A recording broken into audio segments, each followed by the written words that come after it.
On today's show, the guys talk about EdTech trends leading into the new year and the state of Google in education. Exciting news from the East Initiative update and more. That's up next on EduTech Guys. EduTech Guys Radio. Radio.edutechguys.com. The opinions expressed on this site and its programs are those of the participants and not intended to and do not necessarily reflect the opinions of any specific educational entity, sponsor, company, state, or government agency. Hello and welcome to EduTech Guys Radio. I'm one of your hosts, David Henderson. Hey, and I'm Jeff Madlock. Awesome. Welcome to the show. We are getting ready to wrap things up for the end of the calendar year. Christmas is quick approaching, and then the new year and all that good stuff. Christmas time is here. Time for joy and cheer.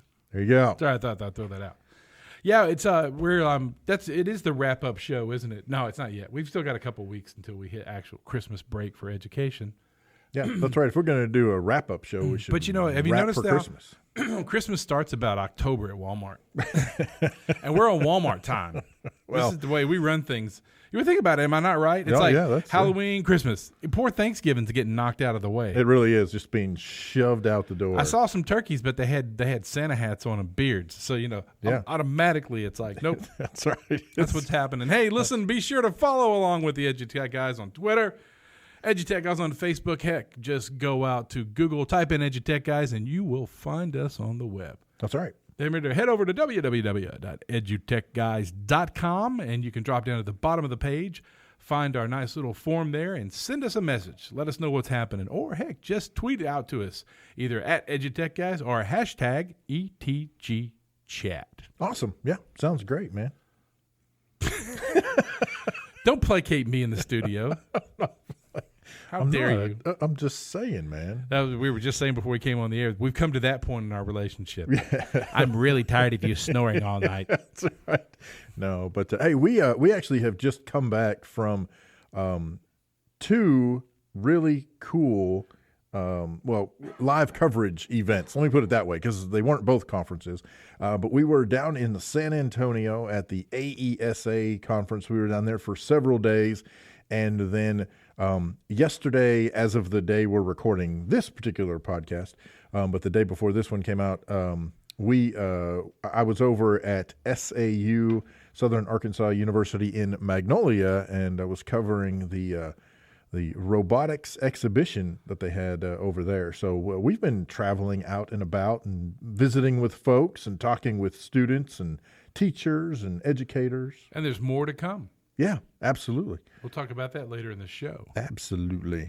But listen, if you would, we'd like to give a big shout out to Crossbraining, crossbraining.com. They're creating a universal learning community by sharing the best and most effective teaching methods and lessons through video and other technology. Crossbraining.com features several free GoPro lessons, including Fetch, where students capture video of a pet and use the footage to create an adventurous short video from their pet's perspective. So thanks to GoPro and Crossbraining for providing some equipment for us here on the show. And as always, check out those and others out there, including Bunsey and all the other great apps, Flipgrid, that we like to see when we visit all these nice conferences. That's right. Exactly. Hey, and if you would like to sponsor EduTech Guys, reach out to us, edutechguys.com, fill out the form on the page there, and we will get back in touch with you ASAP. Yeah, or just write us at contact, CONTACT, at edutechguys.com, or David at edutechguys.com. Or David at edutechguys.com, or Jeff at edutechguys.com. Woo! Okay. It's all that molasses I had before I came on the air. That is. I like to drink a nice 8-ounce glass of molasses before I come on the air. That's right. Get those vocal cords all warmed up and ready. Cool. Woo. Hey, let's jump into it. So today it was funny. So some things happened here in the United States this week. As in December the 5th, Google threw us a curveball. Threw us a curveball, man. I mean, a lot of IT guys, especially IT guys around the country, were screaming at their Wi-Fi, tearing stuff out, changing settings, and come to find out it was Google the whole time. Don't you love it when you are trying to troubleshoot something that you are fully convinced is your fault. And then it turns out that, no, you actually had nothing to do with it. Well, you know, in education, it works this way. This has been working great for 8 months. Why would it just stop working? Yes. Yeah.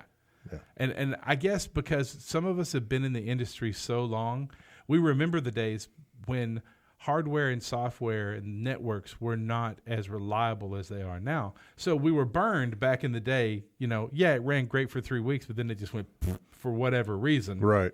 And we blame ourselves still to this day. We think, well, it's got to be us.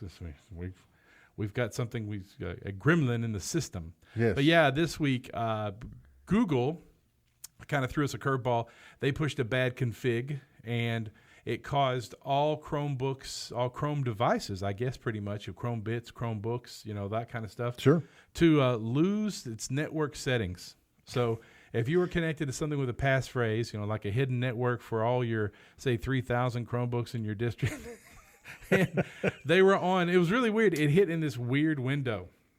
It was a window between 9:50 Pacific time and 11:50 Pacific time. And if your machine was on at that time, it got the bad push. Now, if you shut down at that time also, it kept the bad push. Oh, yeah. Now, they fixed it, you know, right after that. But at that point, if you opened up, say, on the 6th, it went, huh? Yeah. I don't see nothing. And so you have to go in and join it back to a network, literally rejoin your Chromebook. So think about the implications of that scenario and that situation on a much larger scale, which, you know, the fact that it was Google and it was hitting Chromebooks, that's already a huge scale. I mean, you're talking about all these Chromebooks that have been rolled out in education and in the business sector. You know, if you were in a managed Chromebook situation, you got hosed. Oh, yeah. So, you know, and that was one configuration that got pushed out, propagated out, and shut down all these machines. Think about that on a much grander scale. It's kind of scary in a way, but, you know, it isn't going to take much to shut everything down. I mean, yeah. You know, you could push one of those configs from Google. There could be some other config that gets pushed out by some other carrier, some other provider, and poof, you aren't doing anything anywhere. Right. Well, whatever happened, several people with personal Chromebooks found that if they were on during that time and shut down, when they got to the next place or home, their Wi-Fi didn't work either. They had to re-input. So somehow, whatever the push was, however this happened, wasn't just by managed Chrome devices either. I think it was, you know. But now, here's the thing. Wow. The time lost. I mean, I happen to know of some schools, us, who were testing at this time. Yeah. You know, so that's a lot of downtime. That's that's thousands of hours. Yes. Of student time that was lost for a device that we were hoping would be working during that time. Right. Now, it is what it is. I mean, I would like someone to point out any device that they have that is 100% solid, foolproof, never goes wrong. It doesn't exist. No, it doesn't exist. So, you know, you get what you get. I'm not mad at Google. It's just, you know, darn you, Google. Murphy's Law, right? Just when you think.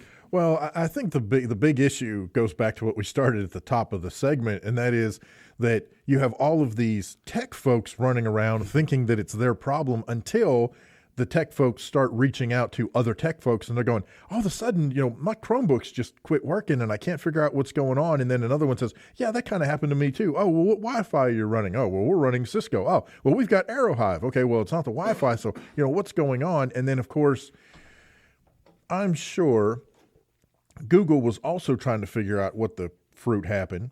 And so while they're trying to figure it out and everybody else in the world is trying to figure it out, there's no real communication going on as to what actually is happening. Right. And so one of those things, by the time, I think by the time people started figuring out what was happening, and frankly, by the time Google got it figured out and did whatever they needed to do to fix that configuration problem, you know, by that point, then the best they can do is come out after the fact and say, oops.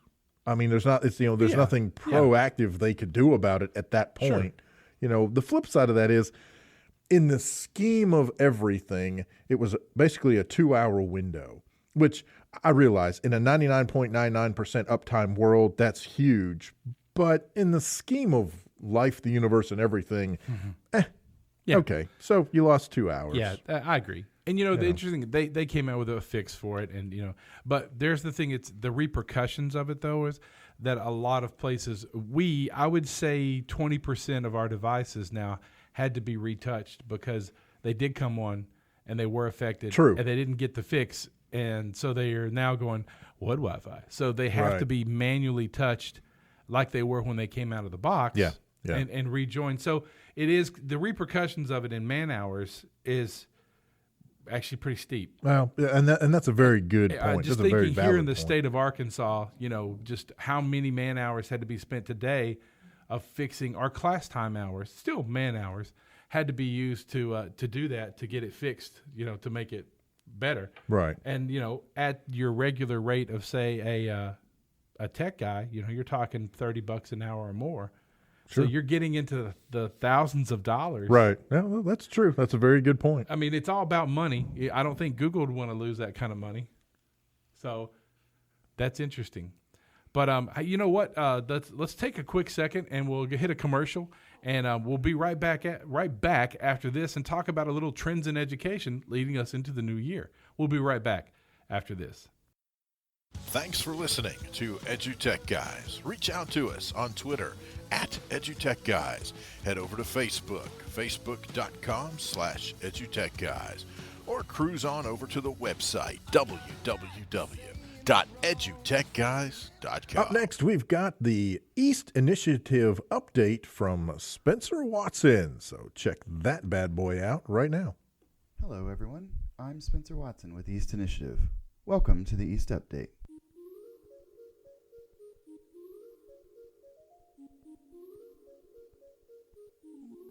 Yeah, because Driscoll is not only an entertainment company, they sort of specialize in VR. So they are going to teach us how to use Unity and things like that, and they just saw the opportunity. That was sophomore Abigail Kennedy of Armorel High School, which is way up in northeast Arkansas, just a stone's throw from the Missouri boot heel. She's talking about a partnership students have forged with Driscoll Entertainment, a virtual reality company in Los Angeles, California. Driscoll saw a project students made in which they created videos of virtual environments used to help teach independent living skills to those with disabilities. Driscoll, seeing the potential in the idea, has partnered with the program to grow the project and take it to the next level using their VR experience. So, how does a tiny school of around 300 students surrounded by farmland in northeast Arkansas connect with a VR company out in LA? That's the power of East, which is built on the idea of looking beyond the walls of the school for community partnerships. Sometimes you seek partners, and other times they seek you. Here's sophomore Seth Fulmer. And sometimes people come to us and they express a problem, and that's how we start solving with them, and we try to figure it out together, and that's what usually ends up making partnering. It's not always easy for students to coordinate with working professionals, but it's certainly possible. Here's senior Emma Haskins. Yeah, definitely communication is really important. If you don't communicate consistently, then you're not going to know what their schedules look like. And I would definitely also let them know about your schedule a lot, because if you don't, then they're not ever going to try to work with you. So, and also just be really personable with them, and they'll take you into more consideration. Of course, sometimes the community partners students work with are the schools themselves. 8th grader Grayson Seibert has been working with the school and the district on remodeling projects including the gym, track, library, and elementary school. Well, it's kind of easy to work with our within the school because you see everyone. It's so small, so it was fairly easy to work with architecture and working with Miss Lawrence. So it wasn't much of a problem with me. But now with the Haven and the other projects, it's much harder because they're busy. Yes, everyone is busy, but everyone is also a nexus of connections to other people. Just listen to Emma talking about how connections came together to form a project to turn an abandoned structure at a defunct airbase into a museum. And then I am really close friends with the former mayor of Blytheville, and he is the director of Arkansas Airplex. Just happened to be that. I didn't even know he was that. And I called him because Miss Liz Smith told me that he was part of the project, and I was like, hey, we were wondering if we could jump on this with you. And he was like, oh my gosh, thank you so much for calling. We need help with this because it's only me and Liz right now, and this is not enough people to get this project going. So then over the next few months, we contacted Andy Canfield. He works for FedEx. He's a pilot, and he knows history like better than I've ever met anyone that does. And we contacted him and a few veterans from the Cold War, and we created a community board, and now we host board meetings every 2 or 3 months, and we've just done all that kind of stuff. Did you hear that? A friend who happened to be a former mayor and a director of a flight organization, and then a connection to a pilot who happened to be a history buff. From there to veterans, and then a community board. It sounds crazy, maybe, but these kinds of connections are formed every single day in East classrooms throughout the initiative. An interesting thing happens when you start making those connections, too. Projects grow, they evolve, they take new shape. Sometimes they get re-engineered from square one. Other times, new ideas turn into a second or third phase for a project. So for a majority of these projects, it kind of feels like there is no end, but it's not always. It's not a gloomy sentence to say. Yeah. Even though we're working on it. The little victories are exciting. Yeah. Whenever you kind of almost done. When you're like something. we've oh my been gosh, working for 3 months the on answer to this email. thing, and we beat this thing. Now Now I let's get do to the work next thing. 3 months on the next thing. Yeah. But these Armorel students were quick to note that they always have backup when projects grow and expand.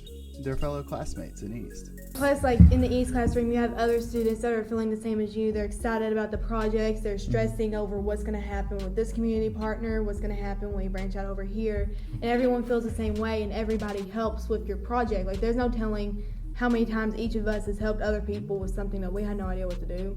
Partners, it turns out, aren't just found outside the school. They're found in the classroom, too. If you are interested in knowing more about the East Initiative, from information on student projects to the professional development services we offer to educators of all kinds, please visit www.eastinitiative.org or just search for East Initiative on social media. If you are interested in finding out how to get an East classroom for a school near you, please contact eastinfo@eaststaff.org.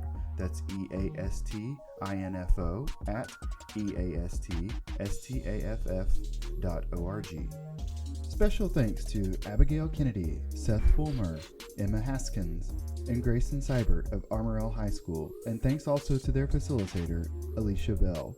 The music you've been hearing is called Distance by Will Standridge of Little Rock Central High School. Again, I'm Spencer Watson, and that's the East Update.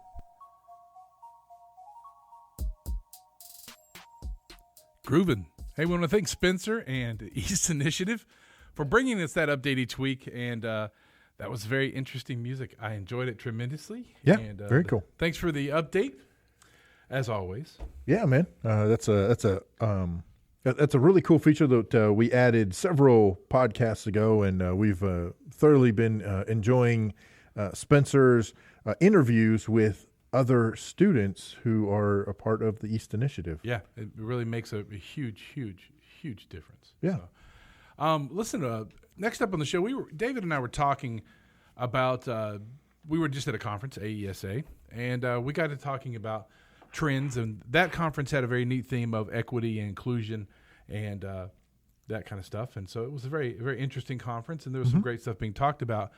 But, we've been doing this a long time, and the trends in education are, and as we're about to finish up 2017 and start a new year, it's not a new school year, but it's a new year. So we kind of work in both realms. We work in the year round, as in, January to December. Right. And we work in the school year. So I thought it'd be kind of interesting just to briefly hit on here before we get off the air about the trends that we've seen this year. And to me, some of the biggest trends are some of the trends that have been building steam. Steam. I see what you did there. You like that? I did. So, 3D printing, STEAM, the science, technology, education, arts, and mathematics, and then STEM. So that's the people without the arts. Yeah, that's right. The people with no talent. No, that's the science, technology, engineering, and mathematics. Yeah. And then, but this is the one. So makerspaces, everybody's still talking makerspaces. And I'd like to give a shout out to East by saying, they're the original, they're the OG, they're the goats of makerspace. They were doing it before it was called the Makerspace. Yeah. I mean, Because that's what East was. I mean, it's more than that. East is way more than just a makerspace. But they had all the trappings of a makerspace plus some. yeah, they were on steroids. Well, yeah, and what's I don't know, and we like to pat East on the back a lot because first of all, I mean, it started here in Arkansas. But also because, and when we say they were, kind of, as Jeff says, the OG, East started back in, I don't know, 90s. Mid to late 90s. Yeah, I mean, holy cow. I remember going to the first one in Greenbrier. Yeah. I remember traveling there with my superintendent to look at it, and those kids were doing some amazing things. And that's before they had real fun. I mean, that was when they start this project. This is going to be the East project. And they started kind of trying to get other schools to jump on board. And, that's where it started, was in Greenbrier. And they were coding then. I remember because back in the day, we had that beautiful old DOS interface, the IBM interface for AppScan. Mm-hmm. And some kids there had written a GUI. And at that point, the AppScan people or whoever ran that or owned it said cease and desist. Oh, yes. But it was because their secretaries always said, we always had a hard time. You had to hit 3 and you had to know these keystrokes to get back and forwards. Yeah. And so the kids built a GUI interface at Greenbrier for AppScan. And it was glorious in all of its Windows 95, 98 beauty. But I mean, it's still, it was beautiful. Right. But they were actually hit with a cease and desist. But that just shows the tenacity of students in environments like East or a makerspace or a really progressive coding program or the other one, since you were just there at Southern Arkansas University yesterday for the robotics has now caught back on, and it's huge. But I think we can thank DARPA and their killer robots for that, because that's but think about it. We're seeing robotics now. Robotics in industry have been a mainstay for a long time. Sure. And but it never came. No one ever really looked at its practicality, probably because of price. To build such a thing, and because of the price to hire someone that knew robotics, hydraulic robotics, but robots have been building cars and refrigerators and painting and doing all kinds of stuff for a long time. Right. But now, I mean, I have a robot at my house that vacuums my floor. Right. Well, and a group of the students that were there yesterday, they built a robot to play the ukulele. Yeah, what the I heck? mean, holy cow. And is that necessarily a practical thing, to develop? Well, actually, yeah. If you look at it from their perspective, now these were, I think, maybe second or third graders. No, these are older than this. They were. They weren't past 6 because that school only goes. I think they were 5th and 6th graders. Okay. And so they were assigned. The only assignment they had was that they had to come up with a solution for a problem for folks traveling to Mars. And the problem they came up with was that people were not going to be able to get radio on Mars. They're not going to be able to get radio signals and receive radio stations to hear music. So their solution was to come up with a robot that would play the ukulele. Oh, that's interesting. I mean, and they developed the entire thing from scratch. They had nothing. They had a box of parts. That's awesome. And then actually they had to go and find other parts and make other stuff. And so they created this robot. And that's one of the things they were talking about was, they had to work as a team. And that's one of the things that I love about if a maker environment is done correctly, then you get into this collaborative team building environment where you have certain people and their job is to design the robot. In this particular case, you had other folks that were the ones who were in charge of programming the robot as it was being built, and vice versa. I mean, this is kind of all happening sort of at the same time. Mm-hmm. And they said one of the biggest challenges they had was getting the robot to spin at the right speed and the height in order to be able to hit the strings that would strike the ukulele, because I don't know how many strings the ukulele has, 4. So there you go. So ukulele's got 4 strings. Well, you can't just have the robot hitting the same string all the time, Right. And so it's got to be able to move and adjust. And at this point, they said that it doesn't play an actual song per se, or at least a song we would recognize, but that is the next phase. It's composing its own music. That seems scary. That's right. But they are actually, looking at figuring out how to take a song and convert it into whatever the programming needs for the robot to be able to convert that into playing the ukulele. Right. They're going to find that MIDI is what they're looking for. The language already exists. See, MIDI. True. MIDI is a triggering device. True. So that's Right. probably they'll figure that out on their own. Right. Well, now just to roll it into it, I was going to say that makes me think. It's true. If I'm on Mars and I'm out in my rover, I've got these giant gloves on and stuff. I can't pick my ukulele. I need my ukulele robot going along with me to play me some tunes while I'm rovering across Mars. That's exactly right. Yeah. Now, that was also the group, I think, that had the drones. I was telling Nate about this, the good doc about this earlier. They had the drones that could fly up and see blight in trees from the top down. They were talking, that was the same group that was of kids, same team of kids, right? Or school, I think. Yeah. But that takes us to the next thing, drones. But Sure. that takes us to the next thing that's really big that only certain schools had the funding to do in the past, and that was video. Yeah. I mean, video audio production is now, you can do it with one iOS device for that matter. Right. I'm sorry. Exactly. I should say Android or iOS. Sure, any cell phone can put titles and make video, and you can edit it.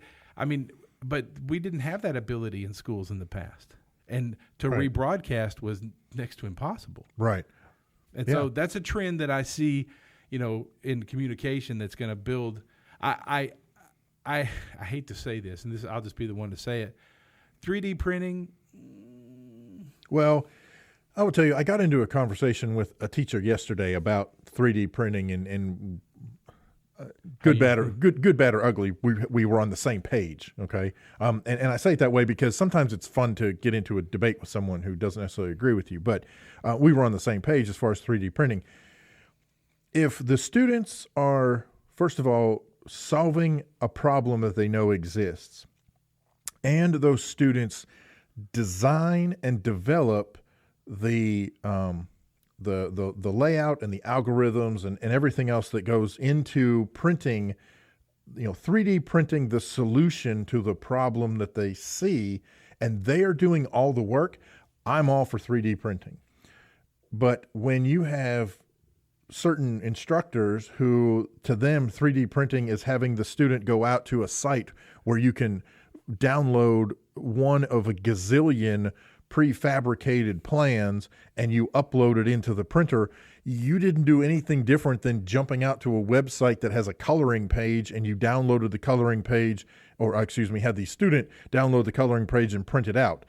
That there's nothing to that, and it's the same thing with 3D. The difference is you now have a 3D coloring page instead of So as long as the students are the ones behind the development, I'm all for 3D printing.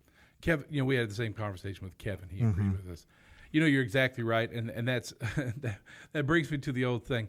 I'm going to make myself a bowl of cereal. No, you're going to pour yourself a bowl of cereal because you're not making the cereal. Yes. You're not refining, and you're right. That's where we are.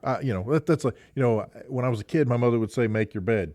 Well, I don't have to make it. I already have a bed. Yeah. I just have to, put the sheets on and exactly. I have to dress it. Perhaps I don't know what the other word would be, but it is that. But that's exactly right. You would get that from your father. You smart. I do really actually. I smack you at the back of my hand. But yeah, you look at things that students are doing with robotics and drones and coding, maker spaces, all of that stuff, and I think that is definitely a trend that is evolving. It is. And also in addition to evolving, I believe it's also I think it's also having a much clearer definition. One of the problems that you have with a lot of things like PBL and makerspace, and different people interpret that to mean different things, and I think folks are finally sort of finding that center that says this is what your makerspace should be about. Not just downloading a program off the internet and or a 3D pattern and printing it out. That's not, you're not making. Right. And that's one, and we sort of touched on this several episodes ago. That's one of the problems I have with some of these prefab robot kits. I'm just going to say this. There's a kit out now that is like an R2-D2. Yeah. And it's selling heavily. It is selling heavily. Why? Because it's Star Wars, it's popular, and it, air quotes here, lets students build robot. No, it lets students put assemble pieces. A robot. Yes. That's it exactly. Yes, it lets your children assemble a robot. Might as well buy them IKEA furniture. Yes, that's right. We are when not done correctly, we are creating folks who are going to make great assembly line people that we don't need, because now we have robots that already do that. We need people to program it. And the interesting thing is, if you assemble a Kia wrong, it will come alive and kill you. That's what I've heard. It